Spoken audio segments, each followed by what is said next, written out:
Hi, everybody. My name is Annie Payne, and I work at the Naval Air Station here at Whidbey Island as the Education Services Facilitator. And so that really means that I do family advocacy and prevention work, and also life skills. So some stress management, anger management, communication skills. That's kind of my thing. I work both here at the air station with service members in groups, their commands. I also work with family members, and then I have the opportunity a few times a year to go out and meet people where they're deployed. So I've got to go out to a ship and kind of ride back with them. And we also have air commands that go to places like Italy and Japan. So I get to go really literally all over the world talking to service members about these things. And so we're gonna we can get right into it, Maggie. Okay. So I like to sometimes tell people a little bit about why I feel qualified to kind of talk to you about the stress management. And I'll tell you, I've been a military spouse for over 20 years, and my husband's on deployment right now. 1 week after he left for deployment, we found a major leak in our kitchen, and the whole thing had to be torn out. I live in that was like 3 weeks before Christmas. So I live in base housing. And so he was gone. It was Christmas. Half our house was in containment. We've now moved, and my daughters and I are kind of doing this. So I have had a pretty high level of stress around here, and so I'll channel some of that into. I have used many of these techniques trying to get through some of that stress stuff. So I really welcome people to come off mute and talk. You can type in the chat. Also, I ask lots of questions. I talk a lot, and so if you don't answer me, then you'll just be hearing my stories, which might get old a little bit. But so I work the building I work at is called the Fleet and Family Support Center. They, along with the Naval Center for Combat Operational Stress Control, put together this curriculum called Mind, Body, Mental Fitness. It is a 6-part series. Today we're going to talk about the first part, which is stress resilience. And I think that's really kind of the baseline for the whole thing. And then we'll go to the next slide. And I kind of already said we're going to talk about stress today, so we can keep moving. It's hard when you're not doing your own slides.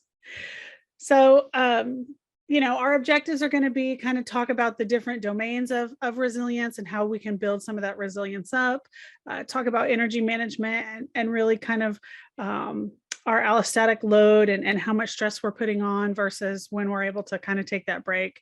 And then maybe we'll talk about some skills, some meditations and recalibrations.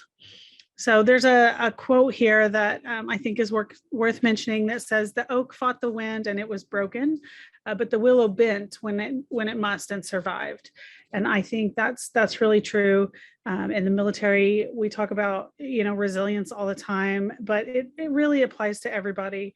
The more resilience we have, we're able to kind of bounce forward when things happen. So you can go on to the next slide. So if somebody wants to come off mute or type in the chat box, somebody's got a big willow tree in the backyard. So what is a stressor? Maybe not what stresses you out, but what is the definition of a stressor, if somebody doesn't mind answering? An outside force that causes you to stress. Yeah. It's something that's putting a pressure on you, and it can absolutely be external, but sometimes it's internal too. I know that I tend to put a lot of stress on myself, put a lot of things on myself. And so a stressor is just something that's causing our body to respond. And our body's response is that stress.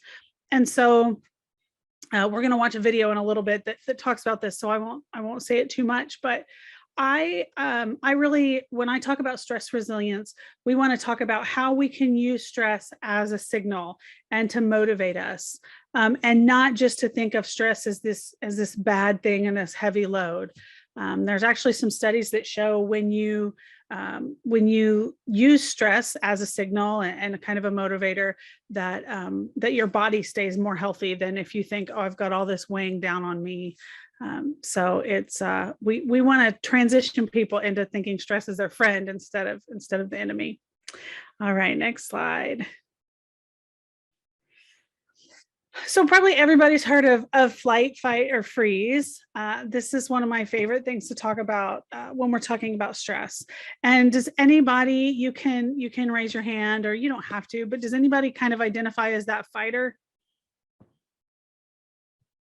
I do most of the time. And really, we can all be kind of different, have different responses at different times.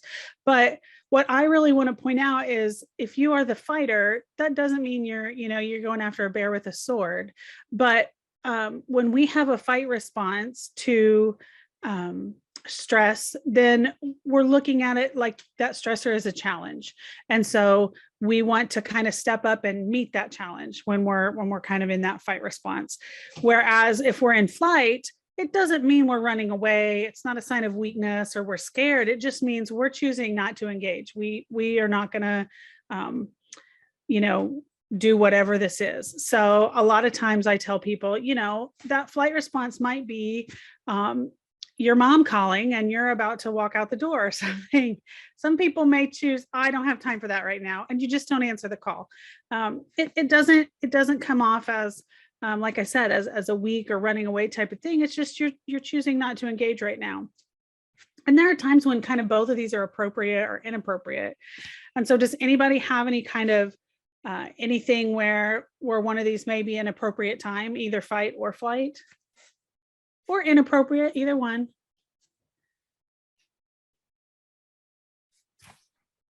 I know that for certain projects with school, especially like group projects, when I get super stressed out, what group members not doing something, I use that to focus in on getting my portion done as well as I can, and then creating backup contingency plans. So that's usually when I fight. Flight is usually when I'm having a disagreement with somebody. I try to run away for a while and then come back at it with a fresh face. So yeah, really think about it and give that time to respond. Yeah, for sure. And there are times, you may not want to be, if you're in a situation and there's an emergency where it may not be safe, to be the fighter. It might be a place where you need to keep yourself and maybe even other people safe. I talk about flight being an appropriate response when somebody maybe don't see eye to eye with their supervisor. And again, I know I'm going to say it all night. I work in a military community, and so there are a lot of times where people don't have that option to just really kind of hash out what's going on. It's kind of you need to do what you're told, and so flight may be a better response at that time. And Maggie's saying children, yeah, all the time we can get into those power struggles where we're kind of making this challenge for ourselves where there doesn't need to be one. And doesn't seem as much anymore because they're older, but when they were little, it just felt like they're constantly just tugging on you constantly. Yeah. And then when they're older, there's that struggle to not do those things and kind of let them do what we've taught them to do. Much, right? Yeah. And I think kind of in a school world, even looking at academics and homework, there are those individuals those fighters who do it. I mean, they got the assignment today. Yes, they have 3 weeks to do it, but they're going to go home. They're going to do their outlines. They're going to get their research. They're going to start today. And then there's those kind of flight people who think, yes, I've had 3 weeks to do it, but now I only have 2 days and it's time to buckle down and get it done. Some call that procrastination, but I personally like to call it, using stress as a motivator and my friend and getting that work done. Okay, you can go to the next slide, Maggie. And so these are kind of some things that happen when our body's in this when our body is in these stress moments. And your mind, your focus can narrow, your brain might be processing a little faster. As far as your body, you've got these stress hormones releasing, your blood pressure might go up, but these responses happen both in fight or flight. So different responses, but some of the same things happening in your body. I just like to kind of point that out, whether sometimes I do this and I talk to people who are really think they're always fighters, or they're always, running from whatever the challenge is. And so really our bodies are doing the same things. It's just our brain trying to decide, are we going to engage in this or not? Okay, next slide. So some really common stressors for people are, work, school, our relationships, health of us or others. Does anybody else have any kind of stressors, things that get to them that aren't one of those kind of common things?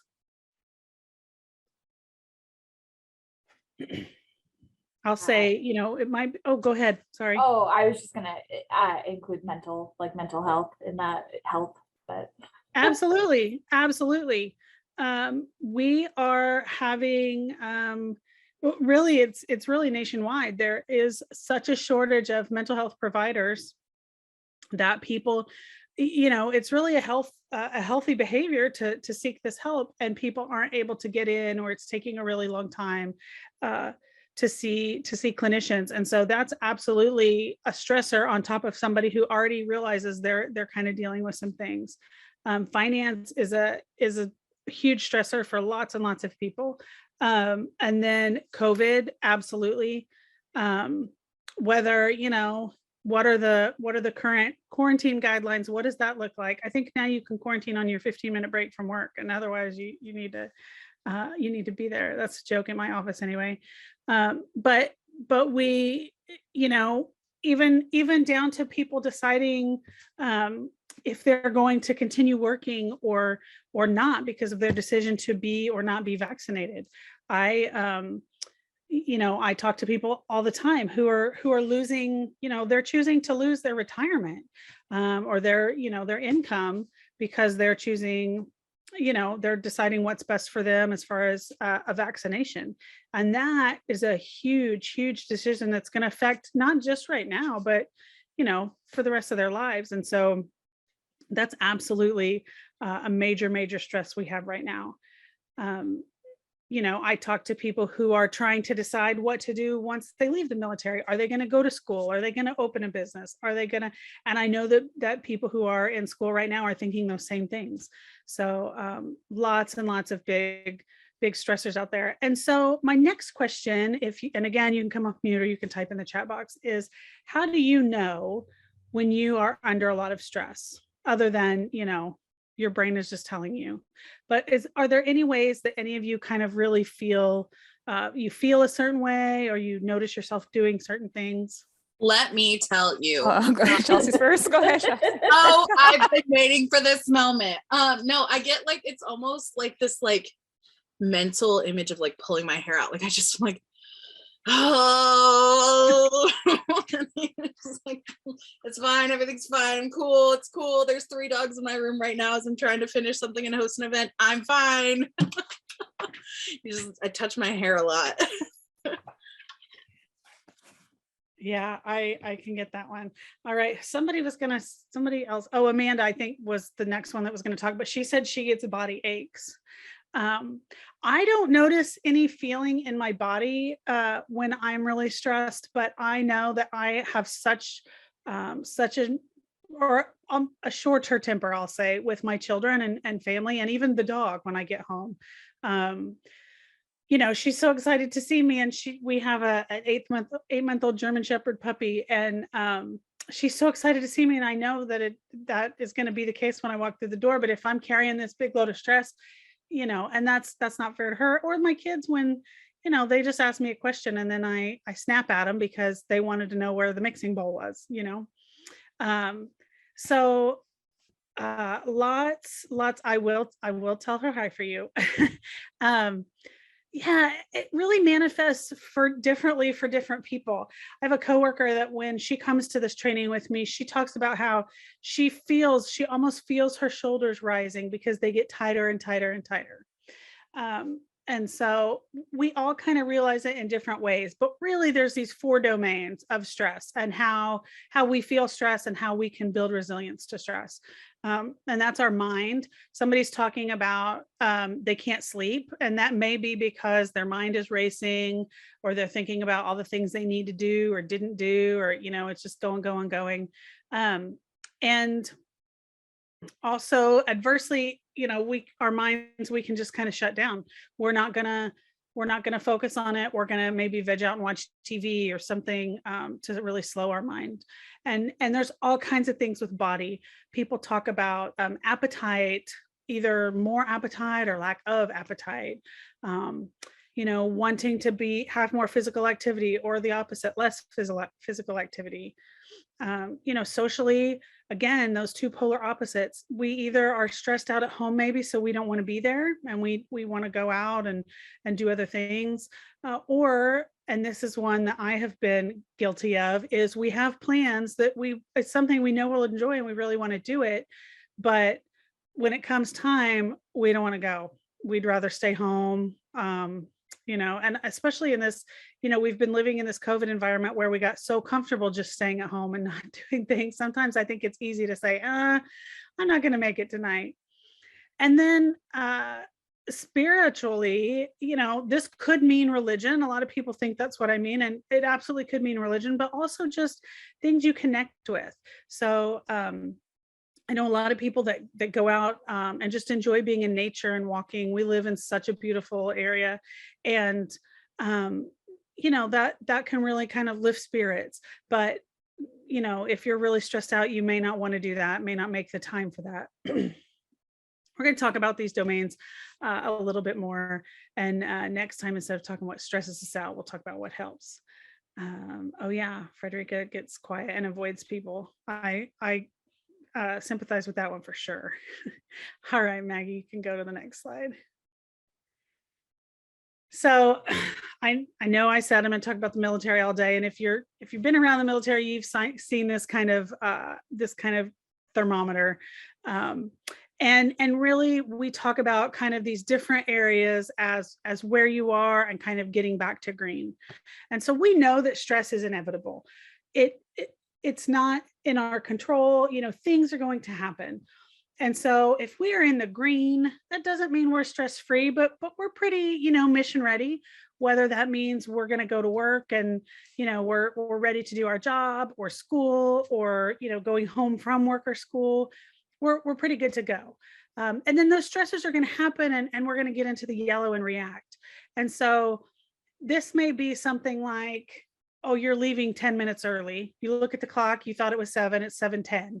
That might be a stressor that puts you up into the yellow, because now you're thinking in your head, well, I'm going to have to go to, this way, or I'm going to miss this, or I can't stop and get my coffee, whatever it is.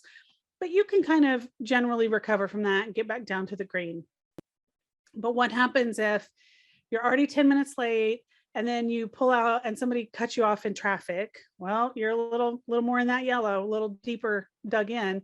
And then maybe you spill your coffee as they cut you off. So now, you're mad, you want to yell at the person, you're going to be late, and now you've got coffee all over you. So you're going to go home and be more late, or, you've got some decisions to make. These are all things that on a normal day we can kind of overcome and eventually get back down to that green. That's not going to affect us, for future, more than a little bit. But sometimes we have more stressors, and where, we can't get back down to green. So we kind of start into that orange, what we call injured in the Navy. And so this may be when we see, whether in ourselves or somebody else, behaviors are becoming a little more different, maybe more persistent. And at this point, we recommend sometimes that maybe you should talk to somebody, maybe a counselor, a chaplain, your doctor. You might need a little boost to kind of get over this hump, and kind of get you back down towards the green. And then if things are even beyond that, then we get into that red, that ill, and that's where we really want to get people some medical treatment, whether it's for however they've decided to deal with their stress. It could be it could be alcohol or chemical dependency issues. It could be sorry, somebody just walked in. I lost track of what I was saying. It could be, we're realizing that somebody who had, ADHD that was managed for a long time, now they've got these things piling on top of them and it's not able to be managed. So we need to get them in and get them some treatment, maybe some medications. But what we want to do is build everybody's stress resiliency so you can kind of get back down there to that green, if that makes sense. All right, you can go to the next slide, Maggie. Okay, so I think that I'm going to be able to share this.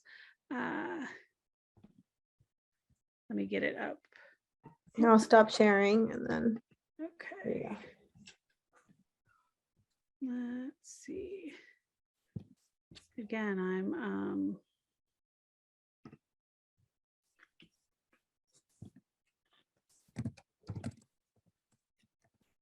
just give me 1 second.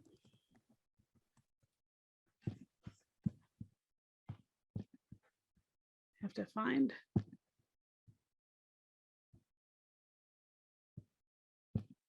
Okay, now I should be able to. So this is Dr. Kelly McGonigal. She, this is a TED Talk. Oh my goodness. Well, I'm having some issues. Here's what I'm going to do. I'm going to play it where you'll be able to hear it. You just won't be able to see it, but it's just her standing on a stage.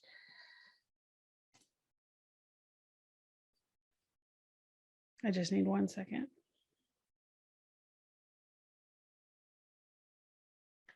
Sorry about that.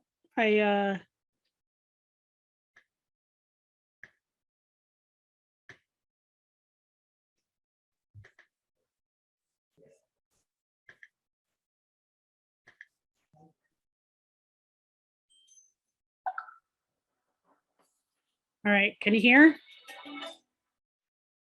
Okay.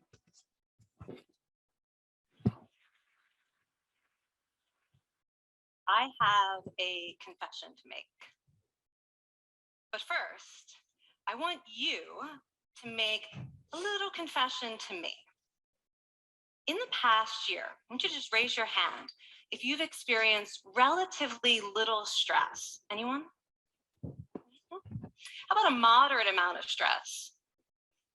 Who's experienced a lot of stress? Yeah, me too. But that is not my confession. My confession is this: I am a health psychologist, and my mission is to help people be happier and healthier. But I fear that something I've been teaching for the last 10 years is doing more harm than good, and it has to do with stress. For years, I've been telling people stress makes you sick. It increases the risk of everything from the common cold to cardiovascular disease. Basically, I've turned stress into the enemy. But I've changed my mind about stress. And today, I want to change yours. Let me start with the study that made me rethink my whole approach to stress. This study tracked 30,000 adults in the United States for 8 years. And they started by asking people, how much stress have you experienced in the last year? They also asked, do you believe that stress is harmful for your health? And then they used public death records to find out who died. Okay, some bad news first. People who experienced a lot of stress in the previous year had a 43% increased risk of dying. But that was only true for the people who also believed that stress is harmful for your health. People who experienced a lot of stress but did not view stress as harmful were no more likely to die. In fact, they had the lowest risk of dying of anyone in the study, including people who had relatively little stress. Now, the researchers estimated that over the 8 years they were tracking deaths, 182,000 Americans died prematurely, not from stress, but from the belief that stress is bad for you. That is over 20,000 deaths a year.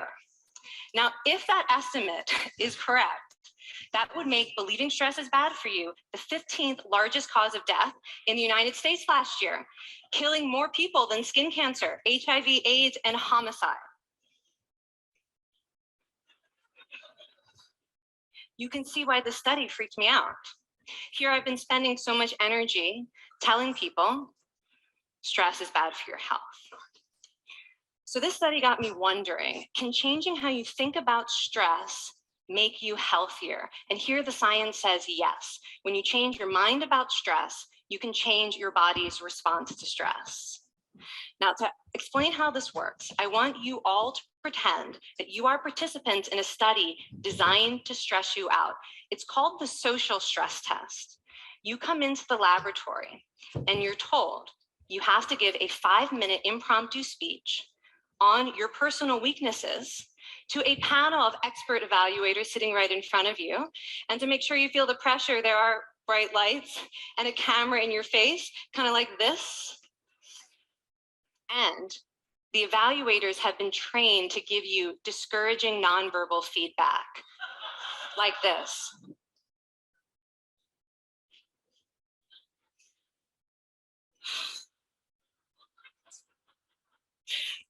Now that you're sufficiently demoralized, time for part 2, a math test.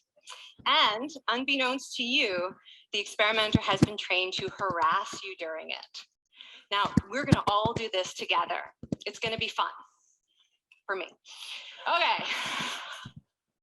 I want you all to count backwards from 996 in increments of 7. You're gonna do this out loud as fast as you can, starting with 996. Go.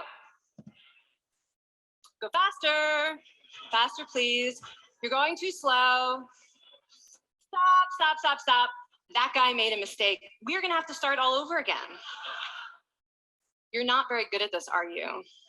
Okay, so you get the idea. Now, if you were actually in this study, you'd probably be a little stressed out. Your heart might be pounding, you might be breathing faster, maybe breaking out into a sweat.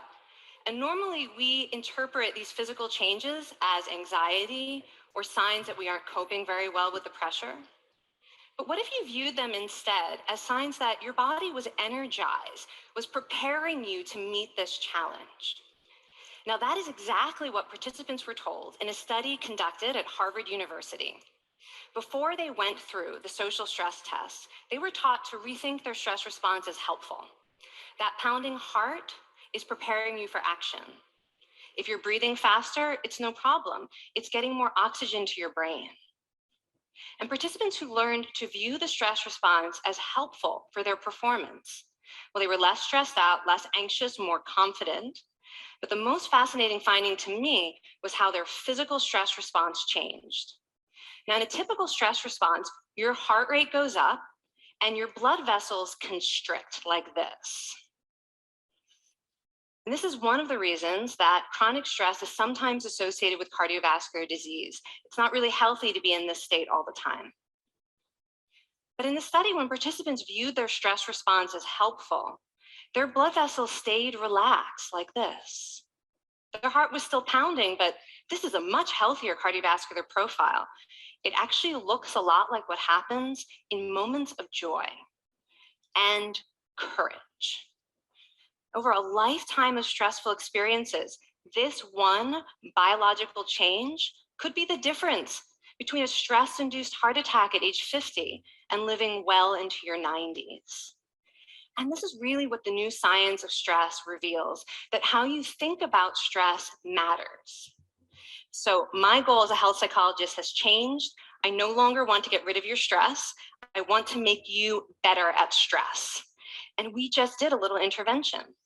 If you raised your hand and said you'd had a lot of stress in the last year, we could have saved your life. Because hopefully the next time your heart is pounding from stress, you're going to remember this talk and you're going to think to yourself, this is my body helping me rise to this challenge. And when you view stress in that way, your body believes you and your stress response becomes healthier. Okay, what do you think about that? Interesting take. It's like when I'm pretending that I'm like, if I'm feeling sick and I'm like, I'm not sick. And then I just like talk myself out of not being sick. Yeah. Yeah, for sure. So I put in the chat box, Kelly McGonigal is her name. This is actually, we listened to about half of the video. She goes on to kind of talk about how stress responses go down when you are in a caring, when you're doing something that you're caring about others and caring for other people. Now that doesn't mean to a fault or to to where you're kind of running yourself down, but it is interesting if you want to kind of see the rest. I put her name in the chat box. And so Maggie, you can go to the next slide, please. And so what do you guys think of? How do you define resilience when you hear that word? What does that mean to you? The ability to bounce back. Yeah. So in BMF, we talk about bouncing forward. And I think it means the same thing, but when you're learning from this behavior or from this stress response and whatever's happening, we like to say that you're bouncing forward because you're growing and you're learning, so you're moving forward. So really same thing. I have a 19-year-old daughter who is one of the most resilient people. She's had so many things go on with her. Like the year she graduated from high school was when we started this COVID world that we're living in. And then she was, her first year she was to be at WSU was the year that everything went remote. And then, no dorms, no nothing. And then, it's kind of one thing after another. And she just kind of kept trucking along. And so I just kind of would like to ask everybody to kind of think of a person that is really, you think of when you think of really resilient. And we don't have to talk about them or anything, but just kind of think of that person and then think of some other characteristics of theirs that you think may kind of lend to that resilience. All right, Maggie, next slide. So I said we were going to kind of talk about these again, and we saw them earlier, our mind, body, social, and spirit domains. And so now what I'd like to know, instead of what stresses you out, is what relieves some of your stress. What are some things that you can do to alleviate when you get those kind of things we talked about before, when you get those body aches and, you lose your appetite or you eat and eat and eat. What are some things that help you kind of get out of that? You can type in the chat box or talk. Snuggle the cats. Snuggle the cats. Running. I get lots of physical activity on this. Somebody says cake. Oh, running's like meditation. All right, we're going to talk about that in a minute too. So running is for you. It both helps with the body domain and the mind. Quiet, alone time, hiking, cleaning, organizing, time alone. Yeah, you guys have some great responses. But what I would ask is, and I hope the answer is yes, but are you able to take the time to do those things? And yeah. And it's so if you're talking to somebody else, think of your somebody you have a relationship with, your spouse, your child, your parent. And if you know that if they would just do this one thing, that it would help them, but they just don't want to do it. How, frustrated you get with them. Well, I'd say if you're not making this non-negotiable time to do these things that relieve your stress, you're doing that same thing to yourself. So lots of times I'll say something and I have a friend and she says, "Are you the pot or the kettle?" And so I'm asking, all of you, I like to talk about having that kind of non-negotiable time to do these things that relieve stress. And people's first, usually what I hear is, I don't have time. I can't find the time in the day. I don't have time for that. And then, we talk about, okay, well, let's really take an evaluation of the time you spend in a day doing some things where we could find this time. So do you spend, 15 minutes a day, maybe scrolling your phone? And generally I get, yeah, people spend that much in a day scrolling their phone or scrolling the TV channels to even find something to watch.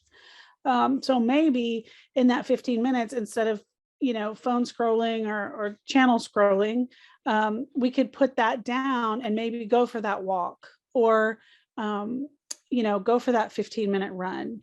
I talk to a lot of people about having their non-negotiable time immediately when they leave work. So many people that I work with have kind of like what I said, they have that stress all day at work, but then they go home and have that stress response with their families. And so we talk about, it gets you home 15 or 20 minutes later, but if you're a happier mom or dad walking through the door, it might be worth that 15 minutes that your spouse has to wait on you, or even if you have to pay, extra for daycare or whatever it is. But sometimes and this is something that, you have to find what works for you, and it may not work for somebody else that's close to you. My husband, it is a stressor for him, something that is a stress relief for me. But sometimes when I get home, I sit in my car and either, finish listening to the last 5 minutes of the podcast I was listening to, or that's when I look at my phone to check my text or whatever or finish a conversation on the phone, whatever, before I walk in the door, so that I'm doing those things so that when I walk in the door, I'm ready to meet kind of whatever's on the other side of it, whether it's my 14-year-old saying, I have to go to the store, I need graph paper, or it's the dog who's trying to jump on me, of course, because my hands are full, or it's my husband saying, what's for dinner? I'm kind of ready to handle that because I've taken those couple minutes and just sat. Whereas that to him is such a, like, I don't even think he lets the car turn the whole way off before he's out the door and in the house. So he just cannot understand how that is helpful to me. And I talk about that because, we have these relationships, which a lot of time is a source of stress, but what works for one of us may not work for the other. And we have to know that if we have this non-negotiable time to do whatever it is that helps us feel better, that is for our partners and for our children and for our, schoolwork and jobs and all those things too. Does that make sense? Yeah. Okay, good. Brene Brown, who a lot of people are familiar when I say that name, she's somebody who talks a lot about, of really everything she says, I think is brilliant, but she talks about kind of scheduling this white time for yourself. And that's what I call non-negotiable. This time where you are just doing something that you enjoy doing. You don't have to wait until you're stressed out to kind of do these things to get back down to that green. If you enjoy reading a book, then maybe you work it into family time where everybody sits down and reads a book, before bed, or, you can kind of share those things, but also, that's kind of a way to get your time to do what you need to do too. Okay. You can go on to the next slide. And so I know somebody, I think, Chris said that running is like meditation to you. That would not be meditative to me. If I had to run, probably there's something chasing me and I'm running for my life. But other than that would not be fun for me. But if I get to sit down and read a book or just have some quiet time without anybody asking me for things or where things are. I told you we've moved. We're living out of boxes right now. I don't have my desk space set up, so that's just what's working for us right now. But every 5 seconds, in fact, I've had a kid pop their head in here 3 or 4 times so far, saying, "Where's this?" The last thing was my car keys, but right before that, it was, "I can't find the sugar," and she's baking a cake. So It was, I can't find the sugar. Then it was, I'm going to the commissary. Then it was, you blocked me and where are your car keys? And that's in the 45 minutes that has gone on here. And they're leaving me alone because I'm in here. So we are going to, it's just a few minutes. I'm going to kind of read through and talk about, well, I'm going to talk about two different things first. So mindfulness is a really big hot word right now. And I don't know if anybody kind of tries to practice any mindfulness, but mindfulness is something that does not take any extra time. You can literally be mindful of your breathing, which is something you do all day long. But you can choose things and be really mindful when you're doing them. And that really helps you to kind of, manage your energy, be able to get focused on what you're about to do, or maybe kind of get rid of some of the things that are clouding up your brain that, maybe you had a rough meeting or a really long meeting that could have been an email, and you just kind of want to clear your mind of that, being really mindful. And so, you could use anything, even brushing your teeth. You can be mindful when you're brushing your teeth. We all do that every day, probably. So you can think about how much paste is on the toothbrush and how the bristles feel against your gums versus your teeth. You can think about the temperature of the water and is it hot or cold? Just really focusing on what is happening and what your body is feeling while you do a task can kind of help to do things such as like lower your heart rate, regulate your breathing, and really get you kind of in that energy management place. And so the other thing that I talk to a lot of folks about is meditation. And so again, I work with the military, and you say meditation to somebody in a uniform, oftentimes you're going to get eye rolls and that's not for me and I'm not doing that. But what I want people to do when they're kind of trying to be in that meditative state is just kind of get to a place where they just kind of feel a flow of their breath going in and out, and just have some relaxation. And another one we talk about is a grounding exercise. It's or recalibration, and it's we're going to do a meditation in a minute, but this one is called 5, 4, 3, 2, 1. And I have a daughter. I've talked about, I have two teenagers here. I don't think that people in the military have to be taught to be able to fall asleep anytime, anywhere. I think it's just once you sign your name on the line, it's instant. Like you have that in your in your being. But you are right about that. And sometimes when I do this, I will tell people, especially if it's a big group of people, I'll say, I'm looking, and so I'll know if you fall asleep when you're doing this, and sometimes they do with the meditations. But so the 5, 4, 3, 2, 1, it's really just using your senses and kind of grounding yourself in the moment to what's around you. So I'll ask you to do this with me. You don't need to close your eyes or anything. You're going to need to look around. And so just tell yourself 5 things that you can see in the room with you.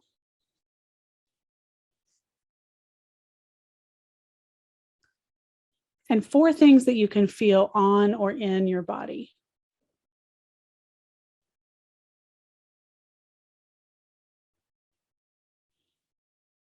Now 3 things that you can hear.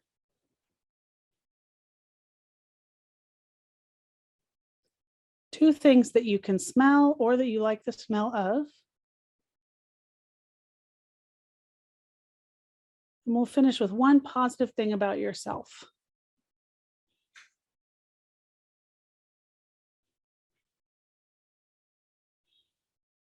Does anybody have any thoughts about that one?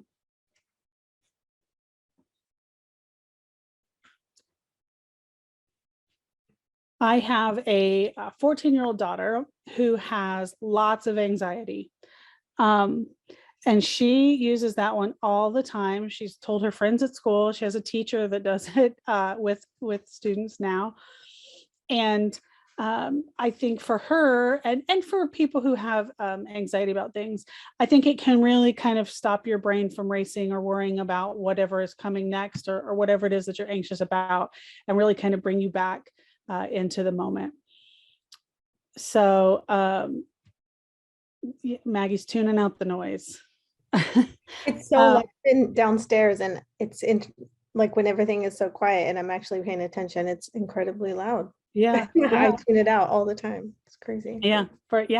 And it's and like thinking about what it takes for your body to kind of tune it out versus what would happen if you were just listening to it. There's all kinds of things we could talk about like that, but definitely I think it's less stressful to be able to tune those things out. I find myself when I'm doing something like this, like hypersensitive to the noise around me. Like I've just heard the front door open and close 3 times. Of course, with kids in the house, that's going to happen, but it's amazing when we're focusing and really being mindful of it, what it is we're taking in or that we have been really tuning out. Okay, so we are going to do this. I'm just gonna read it. It just takes a few minutes, so you can kind of stand up or sit up tall, but relax. You can close your eyes if you want to, or some people do not enjoy that, so you can just find something to kind of look at and rest your gaze. So take a moment to notice your breath as it is now. Don't try to change it. Notice the length of your inhale and exhale, and notice the rhythm and tempo of your heart beating in your chest. Notice if there's any areas of tension in your body. Now we're going to slowly inhale for 4 seconds, pause, and then exhale for 6 seconds. Okay, so inhale, 2, 3, 4, and hold. Now exhale, 2, 3, 4, 5, 6. Inhale, 2, 3, 4, and hold. Exhale, 2, 3, 4, 5, 6. Now you continue on, do that for 3 more rounds of breath. And as you do, you might find it helpful to say something under your breath like strong on the exhale and maybe focused on the inhale, like strong, 2, 3, 4, and focused, 2, 3, 4, 5, 6. And I'll let you do it yourself a couple more times.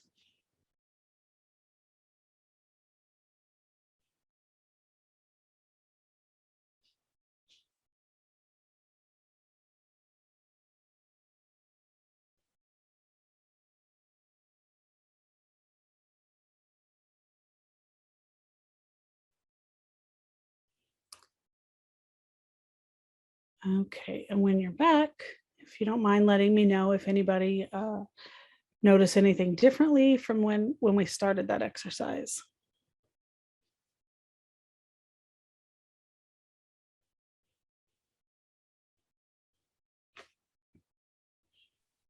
I always feel well oxygenated. My head feels lighter, but not in a bad way. Okay, cool.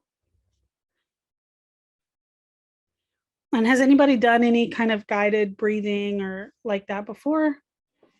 There's a breathing I've done called Buteyko breathing, where it's like it's like the same thing where it's like you breathe like, I don't know, 4 in, hold for 2, breathe out for 7 or something. And I've always really enjoyed that.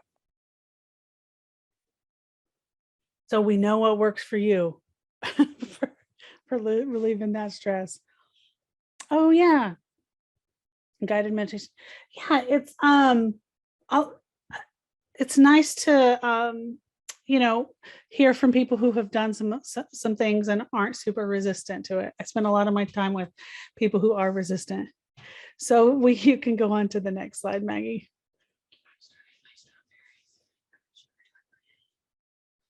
One second. Just a little bit. Yeah. Sorry. She needs help for the cake. So we talked about mindfulness a little bit. And that's something that can, if you practice mindfulness and have it kind of in your brain, it can help you to recognize stress really before it becomes a problem. If one of your symptoms is being stressed, as your heart rate increases and it starts to race, maybe when you feel that climbing, you're using your mindfulness to recognize it. And then these are just some skills. I'm not going to read them all to everybody, but I really like to point out that energy management, where you can kind of recalibrate your body to really think clearly and perform. Like I talked about, somebody who may be anxious about something, really kind of recalibrating and thinking about what's around them and really grounding them. And then meditation, you can absolutely use to kind of optimize that recovery time, or kind of optimize going into something. All right, next slide. We're almost finished. This is I like Misery Mountain because it's got all these things. And if anybody I know this is recorded, but if anybody wants to take a screenshot or write down some of these things, these are all things that if you don't know what it is, it's an easy Google search away. But that very top one is called progressive muscle relaxation. It's just what it sounds like. You can start kind of at your toes, all the way up to your head, or start at the top of your head and go all the way down to your toes, and really kind of either notice if a muscle is tense and kind of let it relax, or tense it up on purpose, and then feel it relax. I know a lot of people who talk about doing that when they get into bed, and really focusing on that can keep their mind from racing. We did that grounding exercise with the 5, 4, 3, 2, 1. I like to use goal setting a lot to help kind of build up some resilience to stress. All right, next one, Maggie. And so just to finish up, we talked about kind of how stress affects those 4 domains of resilience for us, talked about energy management, hopefully learned some skills or even some ideas to get us to that personal, back down to the green. And then one more slide, Maggie. So here's my name and my email if anybody has questions or wants more information about any of these things. And then I'm going to quickly just tell you about the apps on the right. Those are available to anybody. The mindfulness coach is the one that I use the most, and it's got those guided meditations. You can kind of choose different times, how much you have available, and it'll walk you through. And again, that some of it, like the mindfulness coach, was made by the Veterans Administration, but it's available for anybody to download.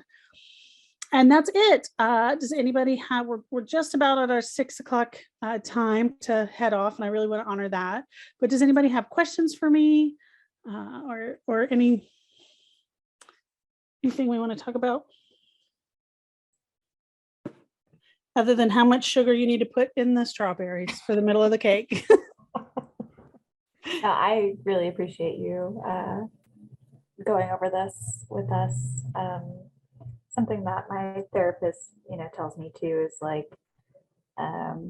even if you don't handle stress the way you would have wished you would have in like retrospect, just to practice self-compassion and be nicer to yourself.